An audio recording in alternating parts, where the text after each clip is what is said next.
Good evening, I'm Dennis Ward. Welcome to APTN National News. Tensions are high between a Mi'kmaq Nation in Prince Edward Island and the Department of Fisheries and Oceans after fisheries officers seized lobster traps on Sunday. Angel Moore reports. Jonah Kilbride is trying to retrieve his lobster traps at the Alberton Wharf from DFO officers. Kilbride was fishing to earn a moderate livelihood.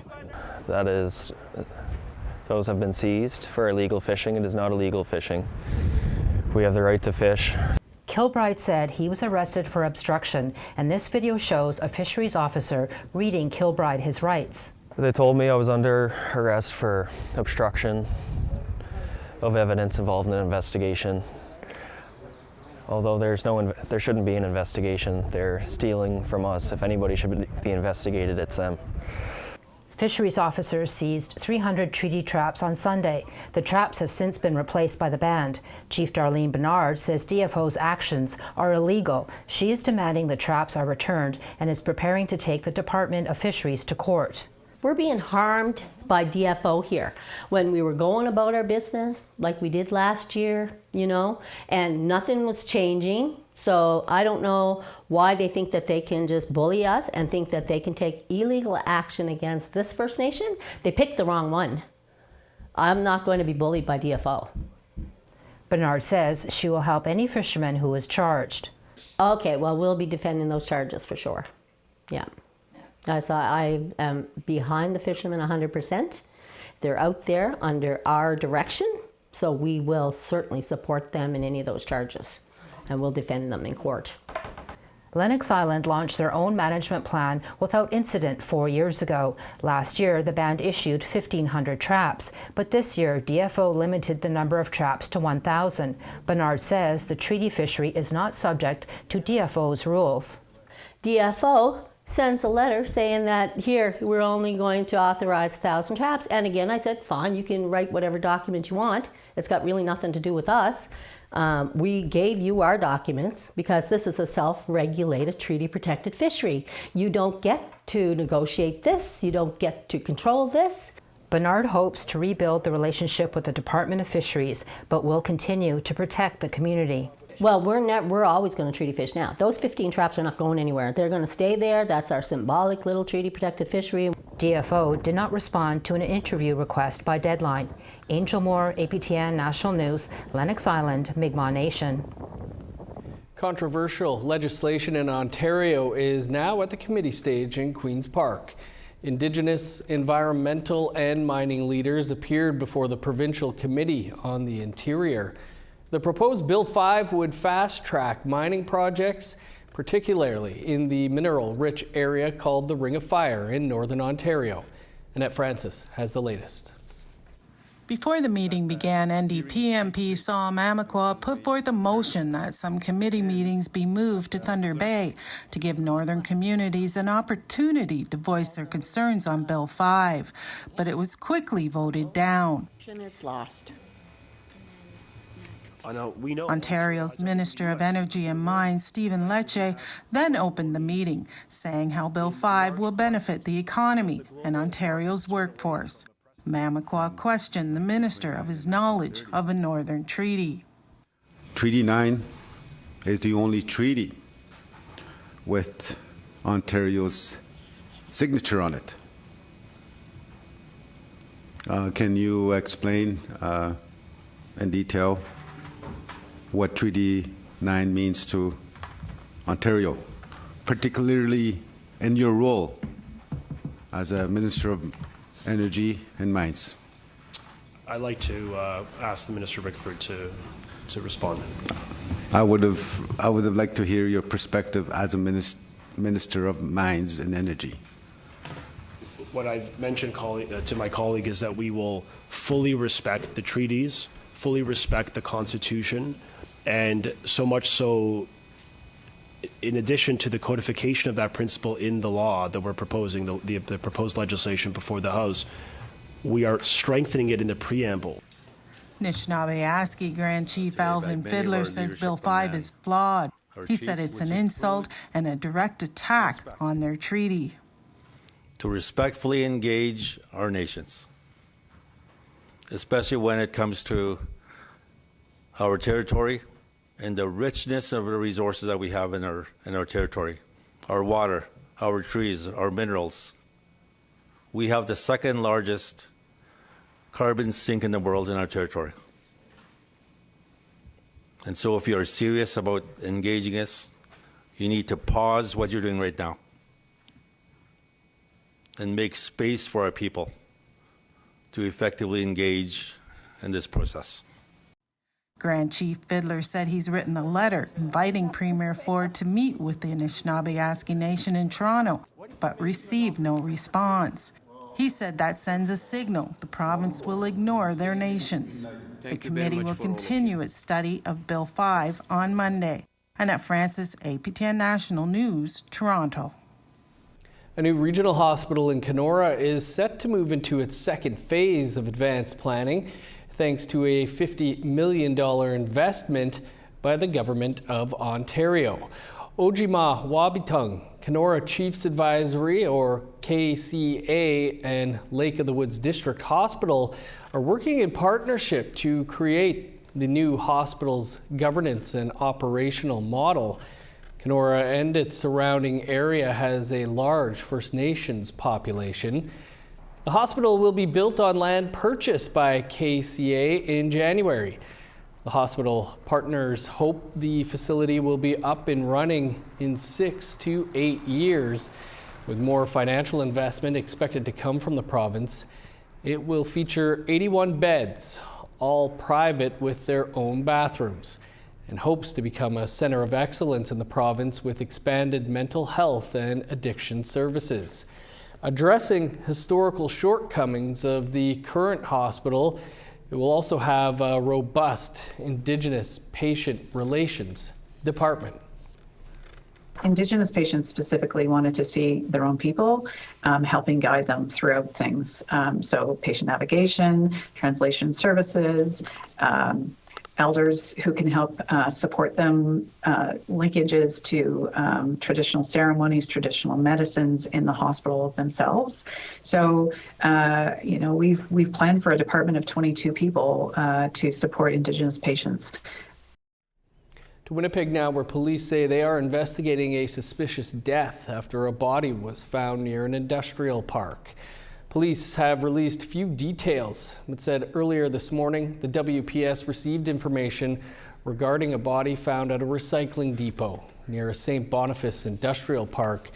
The body is believed to be that of an adult male who has yet to be identified. Winnipeg police say the investigation is just getting underway and updates will follow when more information is available.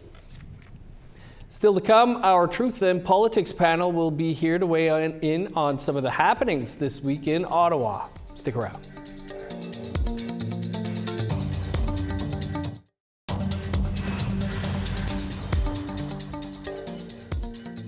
Welcome back. Plenty of developments to talk about on the federal political scene this week, including a former chief and now member of Parliament. Billy Morin has been appointed as the Conservatives' opposition critic for Indigenous services. And the recently elected Liberal Party says it won't be presenting a new budget until the fall. Here to break it all down is our Truth and Politics panel. Jennifer Lewitz is the CEO of Pusqua Strategies, and Nigan Sinclair is a columnist with the Winnipeg Free Press. Jennifer, Nigan, great to have the band back together this week. Jennifer, we'll start with you and your thoughts on MP Billy Morin being named as the opposition critic for Indigenous services. Well, first and foremost, congratulations to former Chief Billy Morin. He was newly elected and then thrown into shadow cabinet. But I think this kind of branches off of the conversation that's been happening over the last several weeks, where we're seeing a lot of Indigenous representation in the government now, MPs, now ministers of Mark Carney's government. I think this is exciting. I think it's going to be a great learning curve for him. I think Indigenous representation, no matter where it is at that table within the federal government, is a good thing. I think we just have to remember that as First Nations people, it's a little tricky because the federal government is there to administer the services, but that's the same system that's been, historically very oppressive to our people. And now we're seeing Indigenous people that are now servants of the Crown. So it's going to be interesting. I think we need to give patience and a little bit of understanding to our fellow Indigenous people that are entering into these federal positions, and I hope he does good in it. Niigaan, it's not unheard of for the opposition critic for Indigenous services to be Indigenous, but of course this is the first time an Indigenous woman or person, period, is leading the department. Your thoughts on this pick? I think it's one of those interesting moments, and it's worth noting for its historical precedence, but it's also going to lead to some interesting conversations. As we know, the relationship between the Conservatives and the Liberals has been rancorous and very accusatory. And that's, if you were to go to any sort of Indigenous gathering, and when Indigenous peoples disagree, which is probably the best thing that we do, it is not most often rancorous. It's not a lot of pointing fingers. It's done with diplomacy. It's done with a kind of in and around conversation. Sometimes people will tell you a story instead of telling that you're outright wrong. I'd be interested to watch the kind of debates that take place, even in the House of Commons, between the ways in which they're going to have to deal with some very pressing issues. The issue around CFS comes quickly to mind of the AFN. The fact that there's been emergency situations in the north in Nunavut that are pressing, that are real dealt on the issue of infrastructure, and then of course all the different issues around resource development that are going to be pressing. To see two Indigenous peoples debate over these very significant issues that are really at the table, at the front steps of First Nations people in Mark Carney's vision for the country for the next few years. I'm going to be tuning in on House of Commons on Wednesday, which is when question period takes place. Only because it's interesting. I wonder if there's going to be a different diplomacy that's going to be there, or if it's the same old. As Jen pointed out, we are talking about the Canadian government that never fails to disappoint when it comes to the treatment of First Nations people. And it certainly is mired in some very conflictual and complicated and quite colonial trends when it comes to the treatment of these issues. Well, Jennifer, the governing Liberals have announced that there's no federal budget coming, and as of now, only an economic statement coming in the fall. What do you think that could mean for Indigenous peoples? I'm trying to be patient because I am on, I'll play the devil's advocate a little bit in that I am understanding that it will be incredibly difficult to get a budget together when Parliament hasn't been sitting. And these ministers have just been essentially given the mandate, the widespread mandate from the Prime Minister this week. So to get a budget tabled and rushed through, in my opinion, wouldn't be that great because it would be very, very rushed. But at the same time, there are a lot of nations out there that are actively, working on big issues. And they're also looking for what the status is of renewed funding in certain areas. So I know, it's going to be another summer of waiting to see if there's various funding pools that will be renewed in the federal budget, especially as it pertains to public safety and stuff like that for community development. So it is a little bit frustrating because, we are on the back burner as First Nations people, and some of the things we're seeing on nations getting done when we're not entirely sure. And even the ministers, for nations that are doing active lobbying or GR with ministers, and some of those ministers aren't even going to be able to answer those questions until they know what the budget looks like.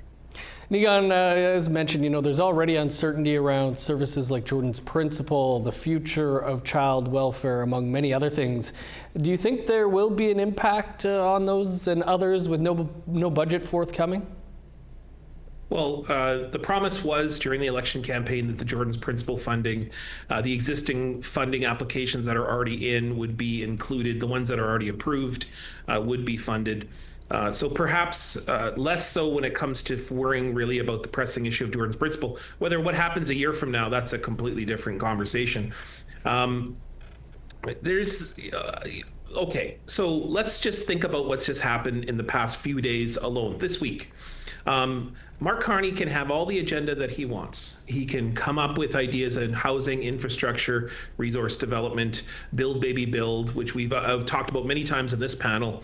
You have to reconcile before you can build, baby, build. And so he's going to need Maddie Galmasti, he's going to need Rebecca Chartrand, Buckley Belanger at the table right away to deal with these issues. But then Donald Trump comes out, goes to the Middle East, accepts $1 billion plane or $100 billion billion plane, announces a missile Star Wars program, and then on top of that, then announces a massive bill, which I'm writing a column about it, saying, never do I ever want to hear anyone talk about corruption of chiefs ever again. I think we're seeing corruption on a global scale when it comes to Donald Trump. And then Mark Carney has to respond to that. You know, the problem is when you have an agenda, but you have a massive distractive force like Donald Trump, it means that you would then have to respond to missile jurisdiction, satellites in the sky, and now Mark Carney's attention is taken away from the issues of emergencies in the north, for example. So when you have this massive force, which then Mark Carney has to respond to, First Nations are most often left behind. That's why we need a budget. You have to have a budget to be able to solidify for ministers who are supposed to have autonomy. That's what Mark Carney promised, to be able to deliver the services necessary. The fact we're waiting to the fall is probably going to create a lot of emergency situations, which then the Liberals will have to double down on just to treat people like human beings. Well, we're going to talk more about some of this, including child welfare, over on the Truth and Politics podcast. Thanks to you both. Yeah, miigwech. Thanks. 50 years worth of work by an Enoch artist is now on display. That story and more still to come.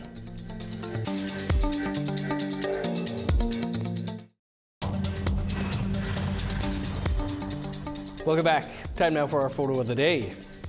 And spring is in full effect in Vancouver, British Columbia. And Lesia Yaroshenko shared this photo. It says, despite rain and clouds, the flowers really brighten things up. You can send your photos to share@aptn.ca for the chance to be featured as our next photo of the day. Now let's take a look at tomorrow's weather forecast. Starting on the East Coast, showers and 11 in Halifax, rain and 8 in Fredericton. 5 with snow in Kuujjuaq, flurries and 4 in Nain. 12 and showers in Montreal and Val-d'Or, 15 in Chibougamau. 10 with rain in Sault Ste. Marie, rain and 12 in Ottawa. Cloudy and 12 in Thunder Bay, sun's out and 16 in Sioux Lookout. 17 for God's Lake, 19 in Norway House. 20 in Winnipeg, Gimli, and Dauphin. 19 in Regina, 20 in Saskatoon and Yorkton. 21 with showers in Meadow Lake, 20 in La Ronge. In northern Alberta, showers and 22 in High Level and Fort McMurray. Rain and 19 in Edmonton, showers and 20 in Lethbridge. 16 in Vancouver, 24 in Kamloops. Rain and 16 for Prince George and Smithers. 9 in Old Crow, 13 in Whitehorse. 17 in Yellowknife, showers and 13 in Norman Wells. 0 with snow in Sax Harbor, cloudy and +1 in Paulatuck. 4 in Baker Lake, Chesterfield, and Arviette. 0 with snow in Resolute, +2 and flurries in Arctic Bay. The Winnipeg Art Gallery Kamiok's newest exhibition will bring over 100 works by Enoch artist Abraham Angic Rubin under one roof. Ahead of the grand opening, APTN Sierra Bettens toured the gallery with the artist to learn about his life and work. Here at the Winnipeg Art Gallery Kalmyurk Gallery, 5 decades of work by Enoch artist Abraham Angic Rubin is on display. The 73-year-old artist is known for blending elements of Norse and Inuit mythology. Today, we get a glimpse of the stories he's carved over 50 years. We start at a marble sculpture depicting the Norse god, Odin. The basic idea of the stone is to portray Odin, the Viking Norse god Odin, as a seeker of wisdom. He would change into different forms of birds, animals, and humans to look at the world through their eyes. We continue to his soapstone carving, titled Danish Shaman, Through the Mist of Time. And the original image was taken from a pictograph from a cave in northern Denmark of a small little hawk man, a man transforming into a hawk When the shaman goes into a trance, it's no different if the shaman is Inuit, someone from South America, a Viking shaman. The areas where they go, the architecture is the same. The language is the same. In the early days of the COVID-19 pandemic, Angik Rubin traded his carving knife for a paintbrush. This piece is an ode to Iceland.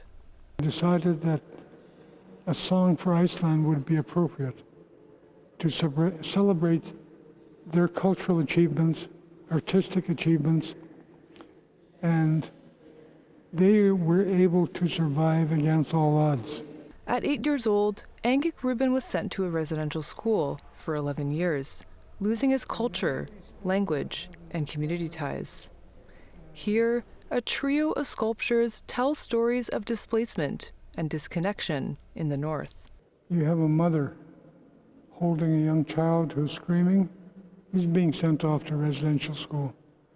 And she is grasping for, trying to hold on to traditions. Got a hand over her husband, who's singing, he's a shaman who's singing songs. The land has always been at the heart of Angik Rubin's work, but over the years, climate change has become a central theme. This is at a point when the Vikings and Inuit, about 800 years ago, were in the throes of in the middle of a major climatic shift. We see here with the sculpture, it's coming to us with double the force because now it's widespread, it's worldwide. But in my home area, we have whole areas where the permafrost is collapsing, sliding off into the sea in some areas. So that is interrupting our passage to our hunting grounds. I think we're at a point where we have to look deep into the past and gain from what our ancestors did to survive, because we're going to need it. A reception for the exhibition takes place Friday evening at the Winnipeg Art Gallery. It opens to the public on May 24th. Sierra Bettens, APTN National News, Winnipeg. Stunning work. Over to our Ottawa studio now, where Fraser Needham is standing by with a preview of tonight's Nation to Nation. Coming up after the news, Ontario's Ford government continues to push ahead with plans to develop the Ring of Fire. Not all First Nations are on board, though, and Minister of Indigenous Relations Greg Rippert is here to talk to us about it. As well, the Conservatives were unsuccessful in their bid to stop the Liberals from getting a fourth term in last month's federal election. Jamie Schmale continuing in his role as critic for Crown Indigenous Relations, and he is here to talk about this and other issues. APTN reporter Karen Pugliese is also here to talk about the drive to develop critical minerals and how this is affecting Indigenous rights. All this in just a few minutes. Thanks, Fraser. You can catch Nation to Nation in about 90 seconds from now. It's about all the time we have for your APTN National News for this Thursday. For more, you can visit our website, aptnnews.ca, and join Creason here tomorrow at 1 p.m. Eastern Time for your first look at the day's news. I'm Dennis Ward. Marcy McGuitch, thanks for being with us. Have a great night.